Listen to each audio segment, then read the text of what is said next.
Hi students, it's Faisal. Have a good day. இப்போ TN +2 மேத்தமெட்டிக்ஸில் example 11.7 பார்க்க போகிறோம். அது பார்க்குறதுக்கு முன்னாடி ஒரு சின்ன ஹெட்டிங் என்னென்னா குமிலேட்டிவ் டிஸ்ட்ரிபியூஷன் ஃபங்க்ஷன், குவிவு பரவல் சார்பு அப்படின்னா என்னென்னு பார்க்க போகிறோம். ஓகேவா? இதை குமிலேட்டிவ் டிஸ்ட்ரிபியூஷன் ஃபங்க்ஷன் அப்படின்னு சொல்லலாம், அல்லது நார்மலாக டிஸ்ட்ரிபியூஷன் ஃபங்க்ஷன் அப்படின்னு சொல்லிக்கலாம். குவிவு பரவல் சார்பு அல்லது பரவல் சார்புன்னே சொல்லிக்கலாம். ஓகே, இந்த குவிவு பரவல் சார்பு குமிலேட்டிவ்னா என்ன அப்படின்னா, நம்ம சாதாரணமாக அட்டண்டன்ஸ் போடுறோம் இல்லையா ஸ்கூலில், ஸ்டூடெண்ட்ஸ் அட்டன்ஸ் இருக்குது, அது எல்லாமே குமிலேட்டிவ் டிஸ்ட்ரிபியூஷன் பேஸ் பண்ணது. ஏன் அப்படின்னு சொன்னால், இப்போ சப்போஸ் ஸ்கூல் திறந்த ஃபஸ்ட் வீக் இருக்குன்னு வச்சுக்கோங்க, முதல் வாரம் ஸ்கூல் திறந்த ஃபஸ்ட் வீக்கில் 6 ஒர்க்கிங் டேன்னு வச்சுக்கோங்க. 6 நாள் வேலை நாளாக இருக்குது. 6 நாள் நீங்கள் ஸ்கூலுக்கு போகிறீங்க, ஸ்கூல் வரணும், ஸ்கூல் நடக்குது, அதில் நீங்கள் 5 நாள் போயிருக்கீங்க ஸ்கூலுக்கு. சரிங்களா? 5 நாள் நீங்கள் ப்ரெசென்ட்டு அப்படின்னா அட்டண்டன்ஸ் பெர்சன்டேஜ் எப்படி கால்குலேட் பண்ணுவாங்க? 5/6. சரியா? இன்ட்டு 100 போட்டிங்கன்னு சொன்னால் உங்களுக்கு ஃபஸ்ட்டு வீக்கோடைய அட்டண்டன்ஸ் பெர்சன்டேஜ் கிடச்சிடும். ஓகேவா? இப்போ செகண்ட் வீக் அதே மாதிரி ஒரு 6 ஒர்க்கிங் டே நடக்குது, அதில் வந்து நீங்கள் வந்து 4 நாள் தான் ஸ்கூலுக்கு போகிறீங்க. ஓகேவா? அப்போ இப்போ அட்டண்டன்ஸ் பெர்சன்டேஜ் எப்படி பார்ப்பாங்கன்னா, செகண்ட் வீக்கு தனியாக பார்க்க மாட்டாங்க, ஃபஸ்ட் வீக்கோட சேர்த்து பார்ப்பாங்க. டோட்டலாக எத்தனை நாள் நீங்கள் போயிருக்கீங்க? 5 + 4 9 நாள் போயிருக்கீங்க நீங்கள். சரிங்களா? அப்போ 9 டிவைடட் பை டோட்டலாக எத்தனை நாள் ஒர்க்கிங் டே? 12 நாள் ஒர்க்கிங் டே. அப்போ மொத்தம் 12 நாளுக்கு 9 நாள் நீங்கள் போயிருங்க. செகண்ட் வீக்கில் அட்டண்டன்ஸ் பார்க்குறப்ப ஃபஸ்ட்டு வீக்கோட அட்டண்டன்ஸையும் சேர்த்துக்கிடுவாங்க. ஓகேவா? செகண்ட் வீக்கில் 6 ஒர்க்கிங் டே, ஏற்கனவே ஃபஸ்ட் வீக்கில் ஒரு 6 ஒர்க்கிங் டே, அப்போ டோட்டலாக 12 ஒர்க்கிங் டே.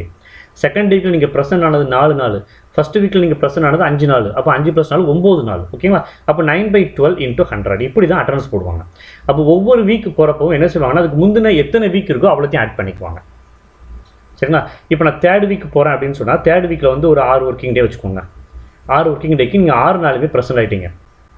ஓகேவா? 6 ஒர்க்கிங் டே 6 நாளுமே நீங்கள் ப்ரெசென்ட் ஆகிட்டீங்க. அப்போ என்ன செஞ்சால் போதும்னா, இந்த 6 அந்த செகண்ட் ஒர்க்கிங் டேயோட டைம் கூட நீங்கள் கூட்டிகிட்டா போதும். ஏன்னா ஏற்கனவே ஆட் பண்ணி வச்சுருக்கோங்க. அப்படி இல்லைன்னு சொன்னால் நீங்கள் மொத்தம் இப்படி கூட்டுங்க, 6 12 18. ஓகேங்களா? டோட்டலாக 18 ஒர்க்கிங் டே. 18 ஒர்க்கிங் டேக்கு எத்தனை நாள் போயிருக்கீங்க பாருங்கள்? 6 10 15 நாள் நீங்கள் போயிருக்கீங்க. அப்போ 15/18 × 100 இப்படி போட்டாலும் சரி, அதில் இந்த 6 டேரெக்டாக இந்த 9 கூட கூட்டி 15/18 போட்டாலும் சரி. இப்படி தான் அதுக்கு முன்னாடி உள்ள எல்லா வாரத்தோட அட்டண்டன்ஸும் சேர்த்து கூட்டினீங்கன்னா தான் அந்த வாரத்தினோட அட்டண்டன்ஸ் உங்களுக்கு கிடைக்கும். சரி, ஓகே. ஸோ இதுதான் குமிலேட்டிவ். இந்த 3வது வாரத்தில் உள்ள அட்டண்டன்ஸ் அப்படிங்கிறது குமிலேட்டிவ் அட்டண்டன்ஸ். இதுக்கு முன்னாடி உள்ள எல்லா வாரத்தையும் உள்ளடக்கியதான் இந்த தேர்ட் வீக்கினுடைய அட்டண்டன்ஸ். ஸோ இதுக்கு பிறகு குமிலேட்டிவ். அப்போ குமிலேட்டிவ் என்ன செய்யணும்னா, எந்த வேரியபிளுக்கு நமக்கு குமிலேட்டிவ் வேணுமோ அதுக்கு முன்னாடி உள்ள எல்லா டேமையும் அந்த வேரியபிள் கூட ஆட் பண்ணிக்கணும். அவ்வளோதான். சரிங்களா? இப்போ இது cumulative distribution of a variable X அப்படிங்கிறத கேபிட்டல் F ஆஃப் எக்ஸ் அப்படின்னு எடுத்துக்கணும். எக்ஸ் அப்படிங்கக்கூடிய மாறியினுடைய குவிவு பரவல் சார்பு அப்படிங்கிறத கேபிட்டல் F ஆஃப் எக்ஸ் அப்படின்னு எடுத்துக்கணும். சரிங்களா? இப்போ இந்த எக்ஸ் தான் ஃபஸ்ட் வீக்கா, செகண்ட் வீக்கா, தேர்ட் வீக்கா அப்படிங்கிறத சொல்லணும். முதல் வாரமா, 2வது வாரம், 3வது வாரம், இந்த எக்ஸ் தான் டிஃபைன் பண்ணணும். சரிங்களா?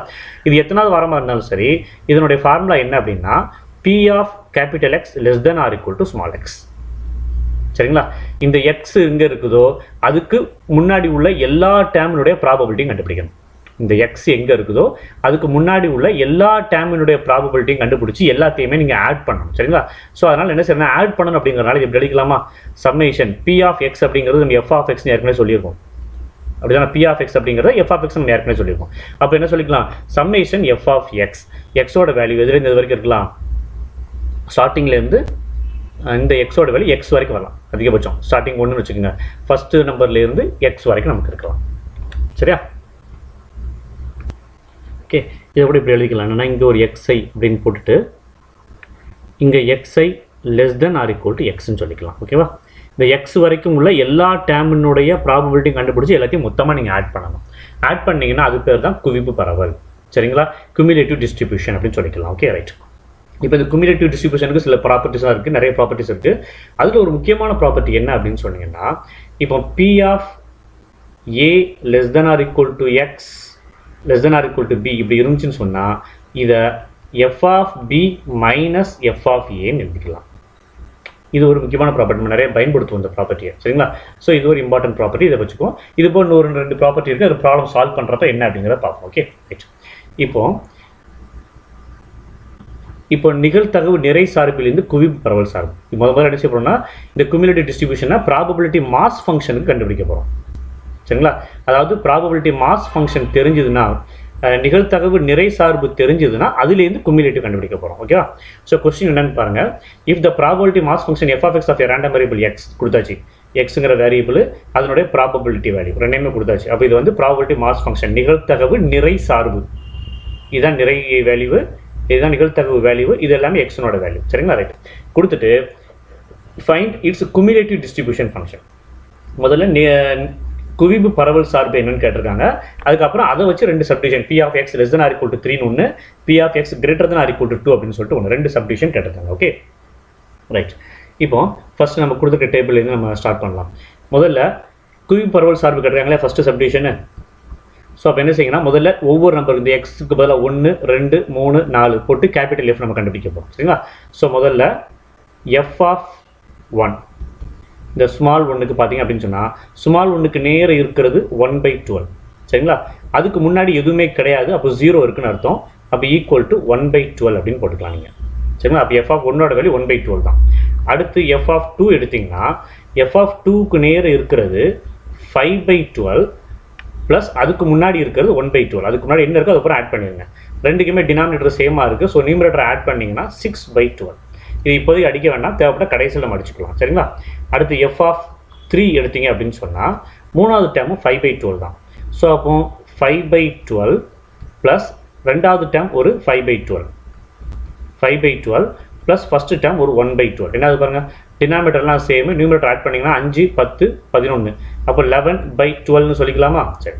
இங்கே சார் இந்த மூணாவது டைம் எழுதுறப்ப எல்லாத்தையும் எழுதணுமா அப்படின்னா அப்படி எழுதுன அவசியம் கிடையாது. ஏன் அப்படின்னா இந்த இருக்கு இல்லையா, இந்த 5/12 1/12 அப்படிங்கிறதா இந்த இருக்கா, 5/12 1/12. அப்போ என்ன சொல்லலாம், எஃப் ஆஃப் 3 எழுதுறப்ப நீங்கள் எஃப் ஆஃப் 3 பி ஆஃப் 3ஓட வேல்யூ 5/12 ப்ளஸ் எஃப் ஆஃப் 2னே நீங்கள் எழுதலாம். எஃப் ஆஃப் 2ஓட வேல்யூ 6/12 உங்களுக்கு ஏற்கனவே தெரியலையா? ஸோ ரெண்டு கூட்டி பாருங்கள், 5/12 ப்ளஸ் 6/12 கூட்டிங்கன்னா அகைன் 11/12 கிடச்சோம். இதே ஆன்சர் கிடச்சோம். இந்த டேமுக்கு பதிலாக இதான் ஏற்கனவே நீங்கள் ஆட் பண்ணி வச்சிருக்கீங்களா, ஆட் பண்ண என்ன கிடைக்குது, 6/12 கிடைக்குது. அப்போ டேரெக்டாக என்ன செய்யலாம், நீங்கள் எஃப் ஆஃப் 3 வேணும்னா 3யோடைய ப்ராபபிலிட்டி கூட அதுக்கு முன்னாடி கண்டுபிடிச்ச குமுலேட்டிவ் வேல்யூ, அதாவது குவிவு பரவல் சார்போட வேல்யூவை நீங்கள் ஆட் பண்ணிக்கலாம். டேரெக்டாக ஆட் பண்ணாலும் உங்களுக்கு அந்த ஆன்சர் கிடச்சிடும். ஓகேவா? இப்போ அடுத்த டேம் பாருங்கள், எஃப் ஆஃப் 4 எடுத்தீங்க அப்படின்னு சொன்னால் பி ஆஃப் 4ஓட வேல்யூ என்னென்னு பாருங்கள். பி ஆஃப் 4 அப்படிங்க f of 4 small f of 4ங்கிறது 1/12, p of 4 small f of 4 ரெண்டு ஒன்று தான். சரிங்களா? ஸோ அப்போ பி ஆஃப் 4ஓட வேல்யூ 1/12. அப்போ இந்த 1/12 கூட அதுக்கு முன்னாடி இருக்க எல்லாத்தையும் ஆட் பண்ணணும். அதுக்கு முன்னாடி இருக்க எல்லாத்தையுமே ஆட் பண்ணி இந்த ஏற்கனவே எஃப் ஆஃப் 3 எழுதி வச்சுருக்கோமா? ஸோ அப்போ டேரெக்டாக நான் ஒரே டைமில் போட்டுருக்கோம் ப்ளஸ் எஃப் ஆஃப் 3. இது எழுதி கட்டணும் அவசியம் கிடையாது. நீங்கள் டேரெக்டாக என்ன செய்யலாம், 1/12 ப்ளஸ் ஒரு 11/12 அப்படின்னு போடலாம். ஸோ டினாமினேட்டர் சேமாக இருக்குது, 1 + 11 12, 12/12 ஈக்குவல் டு 1. குவிவு பரவல் சார்பில் கண்டிப்பாக இந்த கடைசி டேமோட வேல்யூ 1ன்னு தான் கிடைக்கும். சரிங்களா? ஸோ இப்போ இது பூரா கிடைச்ச உடனே இது ஒரு ஃபங்க்ஷனாக எடுத்து எழுதிக்கோங்க. ஓகே, இப்போ இதை வச்சு குமுலேட்டிவ் டிஸ்ட்ரிபியூஷன் எழுதணும்னு வச்சுக்கோங்க. என்ன ஆகும் அப்படின்னா capital F of X equal to, சரிங்களா, முதல்ல எஃப் ஆஃப் 2ஓட வேல்யூ தானே, முதல்ல எஃப் ஆஃப் 1, எஃப் ஆஃப் 1ஓட வேல்யூ 1/12. சரிங்களா? எஃப் ஆஃப் 1ஓட வேல்யூ வந்து 1/12. ஸோ முதல்ல அந்த வேல்யூ பூரா எழுதிடுவோம், 1/12. அடுத்து எஃப் ஆஃப் 2ஓட வேல்யூ வந்து எவ்வளோ கிடச்சி நமக்கு, 6/12ன்னு கிடச்சிருக்கு. அதை இப்போ கட் பண்ணால் 1/2, ஒரு 1/2. அடுத்து எஃப் ஆஃப் 3 வந்து 11/12. அடுத்து எஃப் ஆஃப் 4ஓட வேல்யூ 1 எழுதிட்டு இப்போ முதல் வேல்யூ பாருங்கள், முதல் வேல்யூ 1, எஃப் ஆஃப் 1 கிடச்சது இல்லையா? எஃப் ஆஃப் 1 கிடச்சுன்னா அதோட அர்த்தம் என்னென்னா அது 1லேருந்து 2 வரைக்கும் அப்படின்னு அர்த்தம். எஃப் ஆஃப் 1 அப்படின்னு சொன்னால் எஃப் ஆஃப் 1ஓட வேல்யூவானது எஃப் ஆஃப் 1லேருந்து 2 வரைக்கும், பட் 2க்கு ஈக்குவல் கிடையாது. 2க்கு லெஸ் தெனாக இருக்கும், 1க்கு லெஸ் தென் ஆர் ஈக்குவல்ட்டாக இருக்கும். இங்கே பாருங்கள், 1 less than or equal to x less than 2ன்னு போடுங்க. சரிங்களா? அப்போ எஃப் ஆஃப் 2ஓட வேல்யூவை 2லேருந்து 3 வரைக்கும் எழுதணும். 2 உண்டு, 3 கிடையாது. ஆனால் 2க்கும் 3க்கும் இடையில உள்ள எல்லா நம்பருக்குமே ஆன்சர் வந்து 1/2 தான். சரிங்களா? அதே மாதிரி இதை வந்து 3 less than or equal to x less than 4 அப்படின்னு எழுதணும். இங்கே எழுதுகிற நம்பரை x greater than or equal to 4, 4 விட தாண்டி ப்ளஸ் இன்ஃபினிட்டி வரைக்கும். அப்போ x greater than or equal to 4 போட்டுக்கலாம். ஓகேங்களா? இப்போ அந்த கிரேட்டர் ஆர் ஈக்குவல் டு 4னா ப்ளஸ் இன்ஃபினிட்டி வரைக்கும் போகும் இல்லையா? அப்போ இடது பக்கம் ஒரு மைனஸ் இன்ஃபினிட்டி வேணும் தானே? அப்போ மைனஸ் இன்ஃபினிட்டினா 1க்கு லெஃப்ட்டில். சரிங்களா? அப்போ இப்படி எழுதலாமா, x less than or equal to 1, 1க்கு லெஃப்ட்டில் இருந்தால் ஃபங்க்ஷன் வேல்யூ 0. சரிங்களா? அப்போ இப்படி எழுதினீங்கன்னா இதுதான் நம்மளுடைய குமுலேட்டிவ் டிஸ்ட்ரிபியூஷன் ஃபங்க்ஷன், நமக்கு தேவையான குவிவு பரவல் சார்பு அப்படின்னு சொல்லி இந்த குமுலேட்டிவ் டிஸ்ட்ரிபியூஷனை கம்ப்ளீட் பண்ணிக்கலாம். ஓகே, இப்போ செகண்ட் சப்டிவிஷன் என்னன்னு பாருங்க, P of X less than or equal to 3. சரிங்களா? P of X less than or equal to 3. P of x less than or equal to 3. Okay. So என்ன செய்யலாம் அப்படின்னா இங்க பாருங்க, P of x less than or equal to 3 னா f of 3 தானா? ஏன்னா நம்ம ஃபார்முலா அப்படி என்ன சொல்லியிருக்கோம் நம்ம எஃப் ஆஃப் எக்ஸ் அப்படிங்கிறது equal to B of X less than or equal to எக்ஸுக்கு பேர் தான் எஃப் ஆஃப் எக்ஸ். சரிங்களா? அப்போ P of X less than or equal to இந்த எக்ஸுக்கு பதிலாக 3 வந்துச்சிருக்கு. அப்போ இங்கே என்ன செய்யலாம்? எஃப் ஆஃப் 3ன்னு சொல்லிக்கலாம் இல்லையா? F of 3. எஃப் ஆஃப் 3ல வேல்யூ என்ன சொல்லியிருக்கோம்? எஃப் ஆஃப் எக்ஸில் எக்ஸோட வேல்யூ 3 இருக்கிறப்ப ஆன்சர் எவ்வளோ? 11/12. டேரெக்டாகவே போடலாம் 11/12 அப்படின்னு நீங்கள் எழுதிக்கலாம் நீங்கள். ஓகேவா? 11/12. ஸோ இப்படி மட்டும் தான் எழுத முடியுமா அப்படின்னா கிடையாது. நீங்கள் P of X less than or equal to 3 இருக்கு இல்லையா? இதை இப்படி நீங்கள் எழுதிக்கலாம். இன்னொரு ஆப்ஷன் இருக்குது. P of X less than or equal to 3 அப்படின்னு என்ன அர்த்தம்? நம்ம ஏற்கனவே 10th 11thலாம் சால்வ் பண்ணியிருக்கோம். 3க்கு பின்னாடி உள்ள எல்லா நம்பரையும் ஆட் பண்ண வேண்டியதான். அப்போ என்ன வரும்?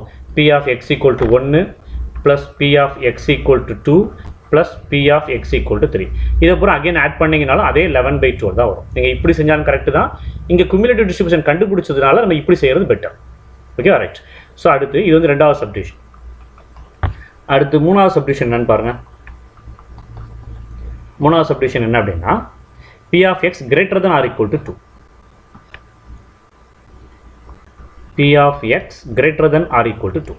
இந்த greater than வந்தால் நம்ம என்ன செய்வோம்? நார்மலாகவே அது less than மாற்றுவோம். அப்படி தான் அப்போ 1 மைனஸ் போடுவோம்.